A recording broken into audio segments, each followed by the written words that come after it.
The alarms had been screaming for 3 days straight. Hrothgar stood in the medical bay of his flagship, the Crimson Fang, and watched his smallest cub struggle to breathe. The little one's fur, normally a bright silver like his mother's, had turned dull and gray. Blood leaked from his nose in a thin, steady stream. "How many now?" Hrothgar asked, his voice rough. 20, Dr. Karesh answered. The Velcran physician looked exhausted. His white coat was stained with blood. 3 died in the night. Your cub is entering late stage. I do not think he will survive another day. Hrothgar's claws dug into his palms. He was the pack leader of the 5th Fleet. He had conquered 12 worlds. He had faced enemies that would make lesser beings flee in terror. But he could not fight this invisible thing that was killing his children. The disease had started 3 months ago. First 1 cub got sick, then 2, then 5. The Velcran doctors called it crimson fade because of how the blood leaked from the eyes and nose. They had tried everything in their medical databases. Nothing worked. The cubs just kept dying.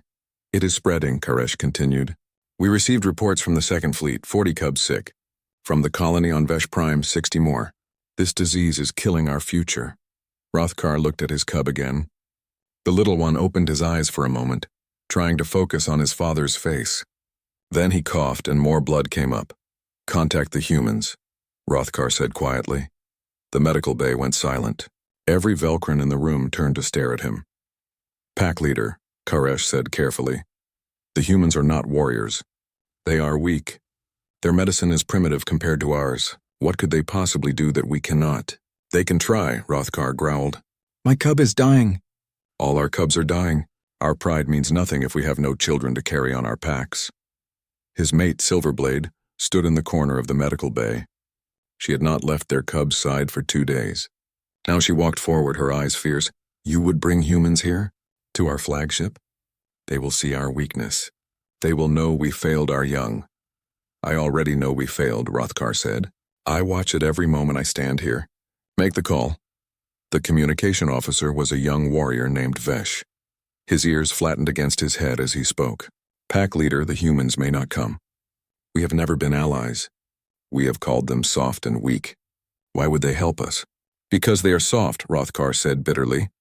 Because they care about things that warriors should not care about. Make the call. 2 hours later, the response came from New Pyongyang, a human colony world at the edge of Velcran space. The colonial governor sounded nervous on the transmission. He had every right to be. The Crimson Fang was a warship that could destroy his entire settlement. We received your request, the governor said. This is unprecedented. Why should we trust this is not a trap? Because my cubs are dying, Hrothgar said simply. And I have no other options. There was a long pause.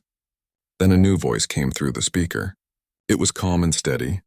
This is Dr. Taeyang Kim. I am a xenobiologist and pediatric specialist. I volunteer to come aboard your ship. Dr. Kim, this could be dangerous, the governor protested. Children are dying, Taeyang said. That is all I need to know.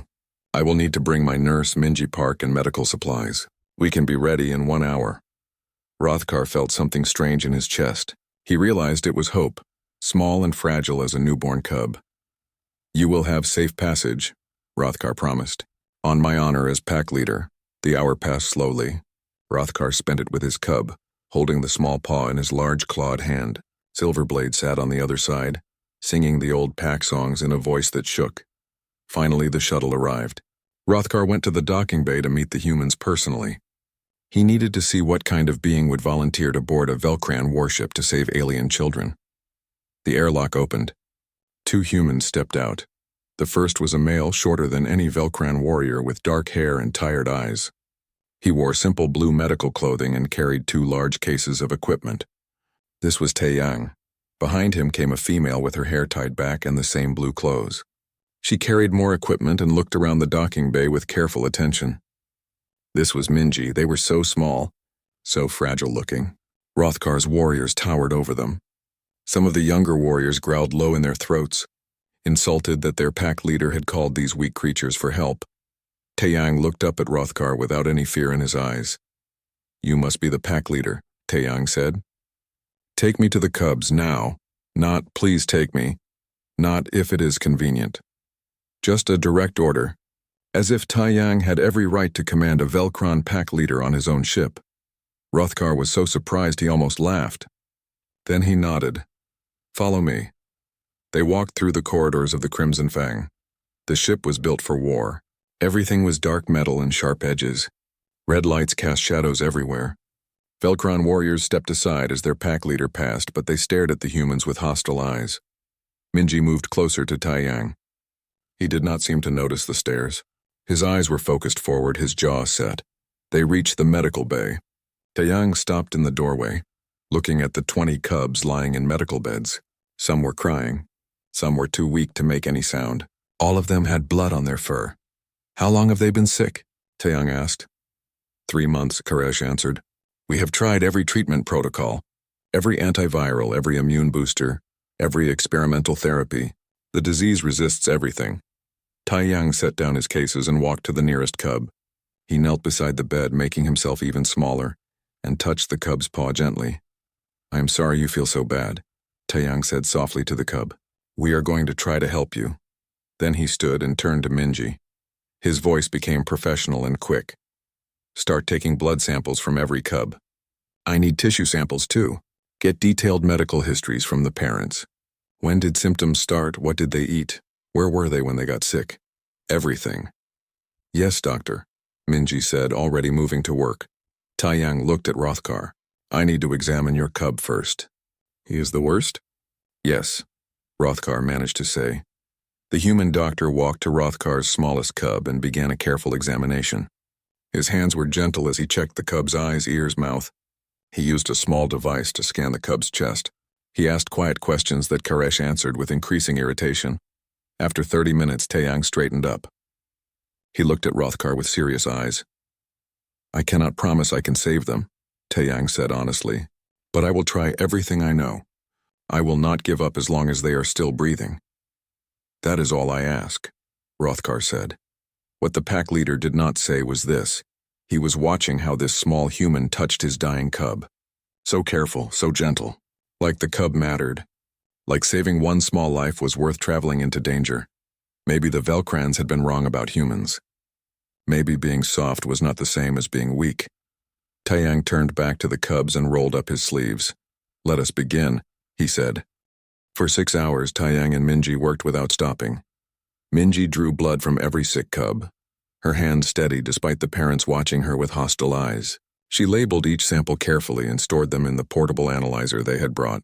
Taiyang moved from bed to bed, examining each cub with the same gentle care he had shown Rothkar's smallest. Dr. Koresh watched everything with his arms crossed. His ears were flat against his head, a sign of anger in Velcrans. Other Velcran doctors and nurses moved around the medical bay, but they kept their distance from the humans. You are wasting time, Koresh said when Taiyang asked for the medical scans from 2 months ago. We have already reviewed all data. Multiple times. I am sure you have, Taiyang said calmly, but I need to see it myself. Different eyes sometimes see different things. You think your primitive human eyes are better than ours? Koresh's voice was cold. Taiyang looked up from the scanner he was studying. I think my eyes are different than yours. That is all. Please, the scans? Koresh made a low growling sound but sent the data to Taiyang's portable unit. Hours passed. Minji ran tests on the blood samples while Taiyang studied every piece of medical data the Velcrons had collected. The results came back one by one. Minji brought them to Taiyang and he read them with a deepening frown. What do you see? Rothkar asked. He had not left the medical bay. His mate Silverblade stood beside him, her claws flexing with tension. I see that Dr. Koresh is an excellent physician, Taiyang said. Every test was done correctly. Every treatment was appropriate for the symptoms. Your medical technology is better than ours in many ways. Then you admit you cannot help, Koresh said with satisfaction. I did not say that. Taiyang stood up and walked to the window that overlooked space. Dr. Koresh, what is the first rule of medicine? Preserve life, Koresh answered immediately. Yes, but before that there is another rule. An old rule from human medicine. Taiyang turned around. First, do no harm. And to do no harm, you must understand what is causing the harm. We know what is causing harm, Koresh snapped. Crimson fade. A hemorrhagic disease that appeared 3 months ago, Taiyang interrupted. Only in cubs. Only on ships and stations, not on planets. Only in Velcrans between the ages of 2 and 5 seasons. He started walking slowly between the beds. A disease that resists every antiviral treatment. That shows no viral markers in the blood. That does not spread through contact. He stopped and looked at Koresh. Does that sound like a disease to you? The medical bay went very quiet. What are you suggesting? Rothkar asked. I am suggesting that maybe this is not a disease at all, Taeyang said. Maybe it is something else. That is impossible, Koresh said. The symptoms are clear. Fever, lethargy, hemorrhaging, organ failure. It is a disease. It looks like a disease, Taeyang agreed. But diseases follow patterns. They spread. They respond to antivirals or antibiotics. They show markers in the blood. He gestured to the cubs. This does not behave like any disease I have ever studied. So maybe we are looking at the wrong thing. Then what are we looking at? Silverblade demanded.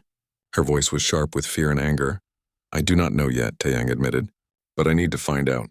And to do that, I need access to things that are not in this medical bay. What things? Rothkar asked. Taeyang took a breath. I need access to your ship's environmental controls. Water systems. Air filtration. Waste processing. I need dietary logs for the cubs. Supply delivery records. Even cleaning products used in the nursery areas. The Velcran stared at him like he had gone insane. What does plumbing have to do with medicine? Koresh asked, his voice full of contempt. Maybe nothing, Taeyang said. Maybe everything. On Earth, many diseases were not diseases at all. They were poisonings. Bad water, contaminated food, toxic materials in buildings. We learned to look beyond the patient to the patient's environment. This is ridiculous, Koresh said. You want us to give you access to sensitive ship systems so you can investigate our waste processing? This is an insult to Velcran medicine. Dr. Koresh. Taeyang's voice was still calm. How many cubs have died under your care? Koresh flinched as if he had been struck. 17, he said quietly. 17 cubs. I am not trying to insult you, Taeyang said more gently. I am trying to save the ones who are still alive. If I am wrong, we waste a few hours. If I am right, we save them all. Is your pride worth more than their lives? Before Koresh could answer, an alarm started beeping on one of the medical beds. Minji rushed to the cub, a young female who had been stable earlier.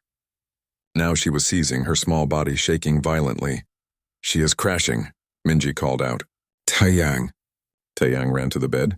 His hands moved quickly, checking the cub's vital signs on the Velcran monitors. She is going into organ failure. We need to stabilize her now. For the next 20 minutes, everyone in the medical bay worked together. Taeyang called out orders. Minji followed them instantly. Koresh, despite his anger, assisted with the Velcran medical equipment. Other Velcran nurses brought supplies and medications. They saved the cub, but barely. When her breathing steadied and the seizure stopped, Taeyang stepped back. His hands were shaking. Minji handed him a cloth to wipe the sweat from his face. She will not survive another episode like that, Koresh said quietly. None of them will. We are running out of time. Taeyang nodded. He looked at Rothkar. I need that access, he said. I need it now. And I need help. Someone who can analyze data quickly and find patterns. Rothkar did not hesitate. You will have it. All of it. He turned to his communication officer. Contact New Pyongyang. Tell them to send their best data analyst immediately. Pack leader, one of the older warriors, protested. You are giving a human access to our ship's systems. This could be a security risk. My cub is dying, Rothkar said, his voice hard. All our cubs are dying. I do not care about security risks. I care about saving them. The warrior bowed his head and said nothing more. Taeyang turned to Minji. You need to stay here and keep the cub stable. Can you do that? Of course, Minji said. But Taeyang, what if you are wrong? What if it is just a disease? Then we are back where we started, Taeyang said. But I do not think I am wrong. Something feels off about this whole situation. Cubs do not just start dying for no reason. An hour later, another human arrived on a fast shuttle. His name was Hyun Lee, and he was young, maybe 25 years old. He carried 3 portable computers and looked nervous as Velcran warriors escorted him to the medical bay. Dr. Kim? He asked, looking around at all the massive aliens. Hyun, thank you for coming. Taeyang shook his hand. I need you to help me search through data. A lot of data. Ship systems, supply records, environmental logs. We are looking for anything unusual that started around 3 months ago. What am I looking for specifically? Hyun asked. I will know it when I see it, Taeyang said. Or I hope I will. Rothkar provided them with a small room next to the medical bay. It had a table and access to the ship's computer systems. Taeyang and Hyun sat down and began pulling up files. Koresh appeared in the doorway. I still think this is a waste of time, he said. But his voice was not as harsh as before. But I hope you prove me wrong. So do I, Taeyang said. For the next 40 hours, Taeyang barely slept. He and Hyun went through thousands of files. Water quality reports, air recycling logs, food preparation records, supply manifests, everything that had happened on the Crimson Fang for the past 6 months. Minji brought him food that he barely ate. She brought him coffee that he drank cold. She told him about the cub's conditions. 2 were getting worse. 1 was stable. The rest were somewhere in between, and Rothkar's smallest cub was fading fast. You need to rest, Minji told him. You cannot help anyone if you collapse. Just a few more hours, Taeyang said. His eyes were red and his hands shook from too much caffeine. There has to be something here. There has to be. Hyun looked up from his computer screen. Taeyang, I think I found something. Taeyang was at his side in an instant. What is it? Water purification units, Hyun said. New ones were installed on the Crimson Fang 3 months ago, right before the cubs started getting sick. Taeyang stared at the data on Hyun's screen. Water purification units, new ones. Installed exactly when the cubs started dying. Show me the installation records, Taeyang said. Hyun pulled up the files. 3 months ago, the Crimson Fang had upgraded its water system. The old purification units were replaced with newer, more efficient models. The same upgrade had been done across the entire 5th Fleet. Check the 2nd Fleet, Taeyang said quickly. And Vesh Prime Colony. Do they have the same units? Hyun's fingers flew across the keyboard. A moment later he nodded. Yes, same manufacturer. Same installation time frame. About 3 months ago for all of them. And they all have sick cubs, Taeyang whispered. He felt his heart beating faster. Hyun, pull up the ships and colonies that do not have sick cubs. Check their water systems, another search. Another result. They either have old purification units or different manufacturers, Hyun reported. None of them have the new models. Taeyang stood up so fast his chair fell over. I need to inspect those water units. Right now. They found Rothkar in the medical bay standing beside his cub's bed. The little one's breathing was shallow. Silverblade was singing softly. Old pack songs about running under moons and hunting in forests. Pack leader, Taeyang said. I need to see your water purification system immediately. Rothkar looked at him with tired eyes. You found something? Maybe. I need to check first. Rothkar led them deep into the ship, down corridors that grew narrower and darker. They passed engine rooms and storage bays. Finally, they reached a large chamber filled with pipes and machinery. The water processing center. A Velcran engineer named Kesh met them there. He looked confused about why a human doctor wanted to inspect his equipment. These are the new purification units, Kesh said, pointing to 3 large machines against the wall. State-of-the-art. They filter water better than anything else in the fleet. We were proud to install them. Taeyang walked to the nearest unit and knelt down beside it. He pulled a small analyzer from his bag and started scanning the machine's exterior. What are you looking for? Rothkar asked. Anything that should not be there, Taeyang said. He moved to the filter housing and carefully opened the access panel. Inside were layers of filtration material, clean and new-looking. He took a sample of the filter material with sterile gloves. Then he took a sample of the water coming out of the unit. He sealed both samples in containers and handed them to Hyun. Run a full analysis, Taeyang said. Check for every chemical compound.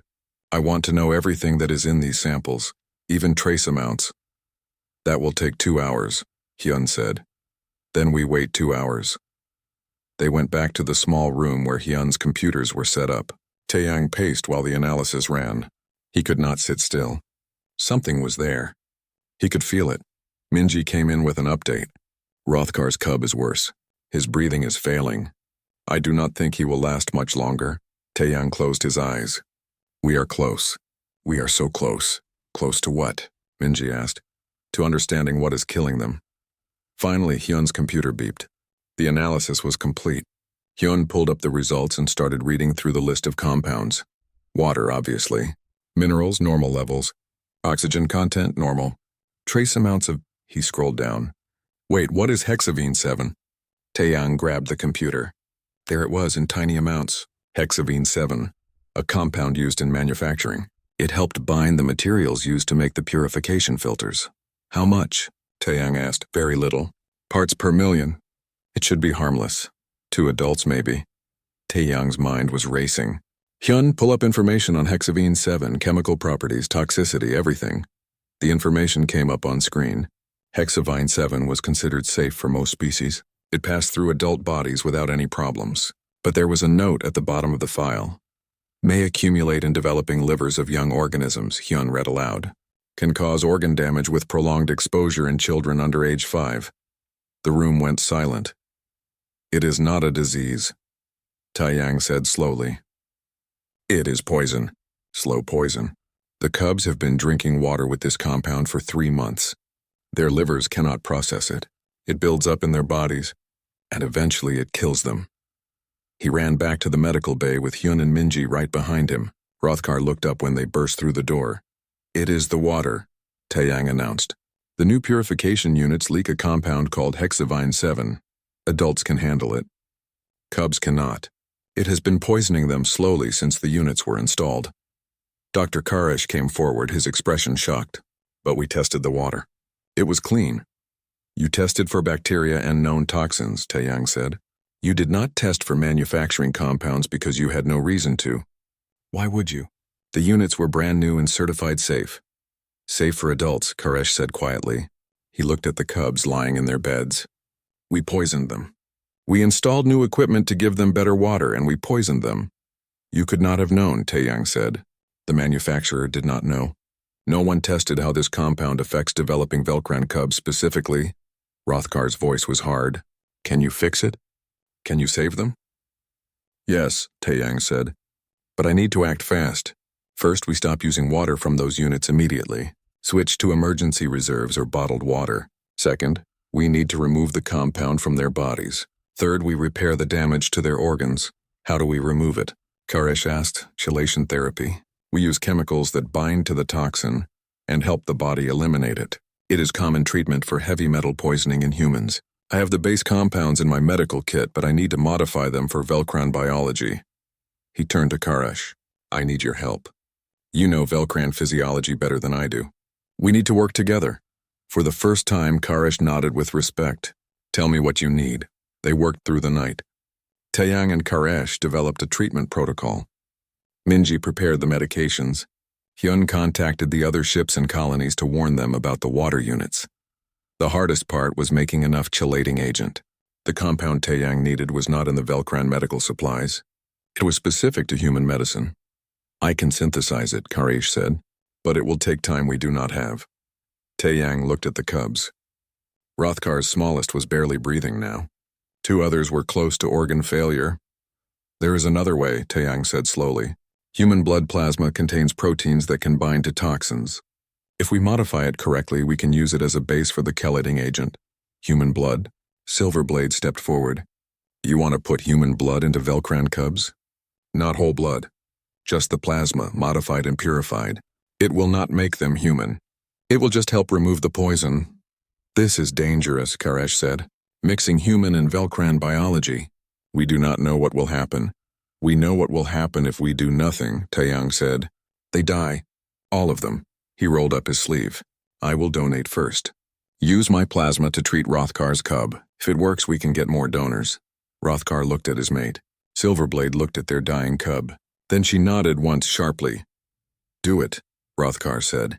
Minji set up the plasma collection equipment. She inserted the needle into Taeyang's arm carefully. His blood flowed through the tubes into the collection bag. How much do you need? Rothkar asked. As much as I can safely give, Taeyang said. About half a liter for the treatment. But that is only enough for 1 cub. For all 20, we need more donors. I can give blood too, Minji said immediately. So can I, Hyun added. It will not be enough, Karesh said quietly. We need more human donors. Many more, Taeyang looked at Rothkar. Can you contact New Pyongyang again? Ask for volunteers? I know it is a lot to ask. Make the call, Rothkar interrupted. He walked to his communication officer. Tell them what we need. Tell them the pack leader of the 5th Fleet is asking for help. The message went out. No one knew if any humans would answer. But 2 hours later, a large transport shuttle requested permission to dock. When the airlock opened, 40 humans stepped out. Doctors, nurses, colonists, even a schoolteacher named Sora and her teenage daughter Nari. "We heard cubs were dying," Sora said simply. "We came to help." Taeyang felt something tight in his chest. He looked at all these humans who had left their safe colony to board a Velcran warship, who had come to donate their blood to save children of another species. "Thank you," was all he could manage to say. The humans lined up. One by one, they gave their plasma. The Velcran medical team collected it, processed it, and prepared it according to Taeyang's protocols. And then finally, they were ready to begin the treatment. The medical bay had never been so quiet or so full. 40 humans stood along the walls, each one with a bandage on their arm where they had donated plasma. Velcran warriors watched them with expressions that were hard to read. Some looked confused. Some looked uncomfortable. A few looked ashamed. Taeyang held the first treatment bag in his hands. Inside was human plasma, modified with chelating compounds that Dr. Koresh had helped him prepare. It was pale yellow and warm. "We start with your cub," Taeyang said to Rothkar. "If this works, we will know within 6 hours. If it does not work..." He did not finish the sentence. "If it does not work, we are no worse than before," Rothkar said, but his voice shook. "Begin." Minji prepared the intravenous line. Taeyang connected the treatment bag carefully. He checked the flow rate 3 times. Then he opened the valve. Human plasma carrying human proteins and chelating agents began flowing into the Velcran cub's bloodstream. Everyone watched. No one spoke. The cub's parents stood on either side of the bed, each holding one of their son's small paws. Silverblade's ears were flat against her head. Rothkar's jaw was clenched so tight his fangs showed. 5 minutes passed. 10. 20. "His heart rate is stabilizing," Minji said softly, watching the monitors. 30 minutes. The bleeding from the cub's nose slowed, then stopped. "Blood pressure is improving," Koresh reported. He was watching his own medical scanner with intense focus. 1 hour. The cub's breathing became easier. His chest rose and fell in a steady rhythm. "It is working," Taeyang whispered. "It is actually working." By the 3rd hour, the cub opened his eyes. They were clear for the first time in days. He looked up at his father and made a small sound somewhere between a whimper and a purr. Silverblade made a noise that was half sob, half howl. She pressed her face against her cub's fur. Rothkar said nothing, but Taeyang saw his shoulders shaking. "Start treating the others," Taeyang ordered. "Same protocol. Monitor them closely." The human and Velcran medical teams moved together now. Minji worked alongside Velcran nurses. Hyun helped Koresh prepare more treatment bags. Taeyang went from bed to bed, checking each cub personally. The schoolteacher Sora helped hold the paws of cubs whose parents were not on the ship. Her daughter Nari sang soft songs to keep them calm during the treatment. Other human volunteers brought water and food for the exhausted medical staff. Hours passed. The humans and Velcrons worked side by side, no longer strangers but something closer. Partners maybe, united by one goal. One by one, the cubs began to improve. The young female who had been seizing opened her eyes and asked for food. A male cub with gray fur sat up in his bed. 2 litter-mate cubs started playing with each other weakly, their tails wagging for the first time in weeks.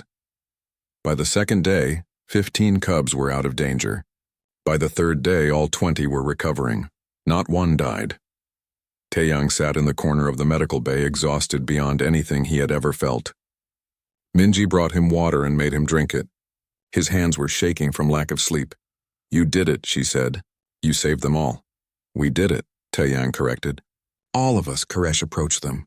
The Velcran doctor looked different somehow. Smaller maybe, or humbler. "I owe you an apology," Koresh said to Taeyang. "I was wrong about you. About your medicine. About humans in general," he paused. "You saw what I could not see. You thought in ways I had not been trained to think, and you saved cubs that I had failed." "You did not fail them," Taeyang said. "You did everything right with the knowledge you had. That is all any doctor can do." "But you did more than that," Koresh insisted. "You looked beyond the obvious. You searched when others would have given up. And when you found the answer, you did not hesitate to put yourself at risk to help them." He gestured to the human volunteers along the walls. "You all did. You came to a warship filled with warriors who have never shown kindness to your people. You gave your blood to save children who are not even your species. Why? It was Sora who answered. The school teacher stepped forward, her daughter beside her. Because they are children, Sora said simply. It does not matter what species they are. When children are dying and you can help, you help. That is what good people do. A young Velcran warrior had been listening nearby. He was one of the ones who had growled at the humans when they first arrived. Now he looked troubled. On my world, he said slowly, we teach that strength is everything, that only the strong survive, that weakness is shameful. He looked at the humans. But you are not weak. You are something else, something we do not have a word for. Compassionate, Minji said. The word is compassionate. Compassionate, the warrior repeated, testing the word. Is this a human trait? It is a choice, Taeyang said. Anyone can make it. Any species. You just have to decide that helping others matters more than your pride. Over the next few days, something changed on the Crimson Fang. The Velcran warriors began talking to the human volunteers. They asked questions about Earth, about human history, about why humans had developed medicine that focused so much on saving the weak and sick. A young Velcran medical student named Veka asked Taeyang if she could study human diagnostic methods. You look at problems differently than we do, she said. I want to learn that. Karish asked if he could publish a joint research paper with Taeyang about environmental toxin screening. We could save other species from making the same mistake we made, he said. The human volunteers shared meals with Velcran families. They told stories. They laughed together. Nari taught some of the recovering cubs a human children's song. The cubs' pronunciation was terrible, but they loved it. Rothkar's smallest cub, now healthy and energetic, followed Taeyang everywhere. The little one had decided the human doctor was the most interesting thing on the ship. He would pounce on Taeyang's feet and chew on his shoelaces. I think he has adopted you, Silverblade said. She no longer looked at Taeyang with hostility. Now her expression was warm. You saved his life. In Velcran tradition, that creates a bond. I am honored, Taeyang said, gently removing his shoe from the cub's mouth for the third time. On the fifth day, Rothkar called for a formal gathering in the ship's main hall. Every crew member attended. All the human volunteers were brought to stand in the center. Taeyang felt nervous. Large gatherings of Velcrans could be intimidating. The hall was huge and dark, with weapons mounted on the walls. Hundreds of warriors stood in formation. Rothkar stepped forward. He wore ceremonial armor that gleamed in the low light. His mate stood beside him, holding their smallest cub. These humans came to us when we had nothing to offer them, Rothkar said, his voice carrying through the hall. They came to a ship full of warriors who had called their people weak. They came knowing they might not be welcomed. They came knowing it could be dangerous, he paused. And they saved our cubs. Not for profit, not for alliance, not for glory. They saved our cubs because it was the right thing to do. Rothkar raised his clawed hand and placed it over his heart. The entire crew did the same. It was the Velcran salute of deepest respect. The pack protects its young, Rothkar continued. These humans saw our young dying and they protected them as if they were their own pack. They are more worthy of the title pack than many Velcrans I have known. He looked directly at Taeyang. Dr. Taeyang Kim, Nurse Minji Park, Analyst Hyun Lee, Teacher Sora Han and her daughter Nari, all you volunteers from New Pyongyang. I offer you something that has never been offered to another species in Velcran history. Rothkar pulled out a silver medallion on a chain. I offer you honorary membership in my pack. You will be considered Velcran in spirit, if not in blood.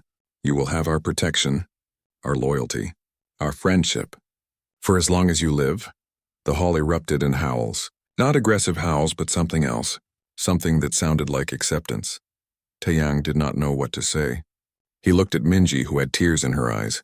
He looked at the other humans, who seemed equally stunned.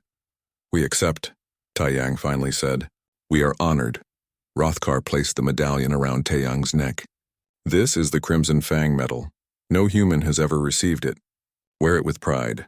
That evening there was a celebration. Velcrans and humans ate together, talked together, shared stories of their worlds. The cubs ran around playing, healthy and happy. Taeyang sat with Rothkar on a balcony overlooking the hangar bay. They watched the humans preparing to return to New Pyongyang. Your people surprised me, Rothkar admitted. We thought humans were weak because you are not warriors. But we were wrong. You have a different kind of strength. And you surprised me, Taiyang said. You asked for help when your pride must have made it very difficult. That takes courage. My cubs were dying, Rothkar said simply. Nothing else mattered. They sat in comfortable silence for a while. Then Rothkar spoke again. The galaxy will hear about this, about human doctors who saved Velcran cubs. It will change how others see your species. I hope so, Taiyang said. Maybe it will change how we all see each other. 3 weeks after the humans left the Crimson Fang, Taiyang received a message. He was back at his clinic on New Pyongyang, treating a farmer who had broken his arm. The message came through on his personal communicator, the one reserved for important calls. Dr. Kim, the voice said. It was Rothkar. I wanted you to know. All the cubs in the Second Fleet have recovered. The colony on Vesh Prime reports full recovery as well. We have removed the contaminated water units from every ship and station. No more cubs are dying. Taiyang felt relief wash through him. That is wonderful news. It is more than wonderful. It is a miracle. Your miracle. There was a pause. We have named the treatment protocol after you. The Kim Protocol. It will be taught in every Velcran medical school. I am honored, but Dr. Karesh deserves credit too. He helped develop. He insisted your name come first, Rothkar interrupted. He said you saw what he could not. He is writing a textbook about environmental diagnostic methods, human methods. He wants to teach Velcran doctors to think the way you think. After the call ended, Taiyang sat for a while, thinking about how strange life could be. 1 month ago, he had been treating simple cases on a small colony. Now his name would be in Velcran medical textbooks. Minji found him staring out the window. You look thoughtful, she said. Just processing everything, Taiyang admitted. Do you think it will last? The change in how they see us? I think so, Minji said. You cannot unsee something like that. They watched humans give blood to save Velcran cubs. That is not something they will forget. She was right. Over the following months, the story spread across the galaxy. News networks interviewed Rothkar. Doctors discussed the case in medical journals. Artists made paintings of the moment when Taiyang began the first treatment. The story became known as the Pack Leader's Cubs, or sometimes when the doctor rolled up his sleeves. Different species told it different ways, but the core remained the same. Humans had saved dying alien children, expecting nothing in return. The impact was larger than anyone expected. 2 months after the incident, the Velcran Assembly voted to establish formal medical exchange programs with human colonies. Velcran doctors would train at human hospitals. Human doctors would study at Velcran medical centers. The species that had once seen each other as barely worth noticing were now partners in medicine. Karesh became the head of the exchange program. He spent 6 months on Earth studying at the largest human teaching hospital. When he returned, he brought 3 human doctors with him to teach at the Velcran Medical Academy. One of them was Minji. She had been offered the position of chief liaison between human and Velcran medical communities. She accepted immediately. Someone has to make sure they do not forget what we taught them, she told Taiyang with a smile. Hyun Lee, the young data analyst, discovered he had a passion for xenobiology. He enrolled in medical school, determined to become a doctor who specialized in treating multiple species. You showed me that medicine is about more than just following protocols, he told Taiyang. It is about caring enough to look for answers. Teacher Sorahan became famous in her own right. She wrote a children's book about the experience, telling the story in simple language that even young humans and Velcrans could understand. The book became required reading in schools across dozens of worlds. Her daughter Nari stayed in touch with some of the Velcran cubs she had helped care for. They sent messages back and forth, sharing stories about their lives. One of the cubs, a female named Silverfur, said she wanted to become a doctor because of what she saw Taiyang and Minji do. But the most unexpected change happened within Velcran culture itself. Young Velcrans began asking questions about strength. If humans could be strong through compassion, what did that mean for the warrior culture that had defined Velcrans for generations? Some of the older warriors resisted these questions, but others, like Rothkar, encouraged them. Strength is not just about fighting, Rothkar said in a speech that was broadcast across Velcran space. Strength is also about knowing when to ask for help. about admitting you do not have all the answers, about putting the welfare of cubs above your own pride. The speech was controversial. Some called Rothkar weak for praising humans, but more called him wise. 6 months after the treatment, Rothkar's smallest cub was officially named in a traditional Velkron ceremony. In Velkron culture, cubs were not given their true names until they survived their first year. Before that, they were just called by family terms like smallest or first. Rothkar and Silverblade chose the name carefully. They called him Rothkar Tayangshardt, a Velkron name combined with a human word, heart. He lives because a human had the courage to try when others had given up, Rothkar explained to those who questioned the unusual name. He will carry that reminder with him always. The cub himself seemed to approve. He was healthy and strong now, always running and playing. But whenever he saw a human, he would stop and stare with curiosity and something that looked like recognition. 1 year after the incident, Taeyang was invited back to the Crimson Fang. They were holding a memorial ceremony for the 17 cubs who had died before the treatment was discovered. Taeyang almost did not go. He did not want to face the families of the cubs he could not save. But Rothkar insisted. "They do not blame you," Rothkar said. "They want to thank you for saving the others." The ceremony was held in the same medical bay where Taeyang had worked for those desperate days. The room had been transformed. 17 lights hung from the ceiling, one for each cub who had died. Their names were written on plaques along the walls. The families stood together, parents and siblings and packmates. When Taeyang entered, they all turned to look at him. Then as one, they placed their claws over their hearts, the gesture of deepest respect. "You could not save ours," one mother said, her voice steady despite the grief in her eyes. "But you saved 20 others. You gave those families what we lost. We honor you for that." Taeyang felt tears on his face. "I wish I had come sooner," he said. "I wish I could have saved them all." "You came when you were called," the mother replied. "You tried when others had stopped trying. You gave everything you had to save our children. No one can ask for more than that." After the ceremony, Taeyang walked through the ship with Rothkar. The pack leader moved slowly now, tired from the emotional day. "I have been thinking about the future," Rothkar said, "about what comes after this generation of cubs grows up. They will remember what happened. They will remember that humans saved them." "I hope they do," Taeyang said. "They will do more than remember," Rothkar continued. "They will carry that lesson with them. When they become warriors and leaders, they will remember that strength comes in many forms. That pride can be a weakness. That sometimes the bravest thing is to ask for help." They stopped at a large window overlooking space. In the distance, Taeyang could see New Pyongyang, his home colony. "Dr. Kim," Rothkar said formally, "I want you to know something. If your people ever need help, if there is ever a time when humans call for aid, the Velkrans will answer. Not because of treaties or alliances, but because you are Pack now, and Pack protects Pack." Taeyang felt the weight of the Crimson Fang medal around his neck. He had worn it every day since Rothkar gave it to him. "I hope that day never comes," Taeyang said. "But if it does, I'm glad to know who our friends are." 20 years later, that day would come. A war would threaten human colonies across 3 sectors. The call would go out for help. And the Velkrans would come, their entire fleet responding within days. They would fight beside humans as they had once promised. As pack members, as friends. But that is a different story. This story ends here, in this moment.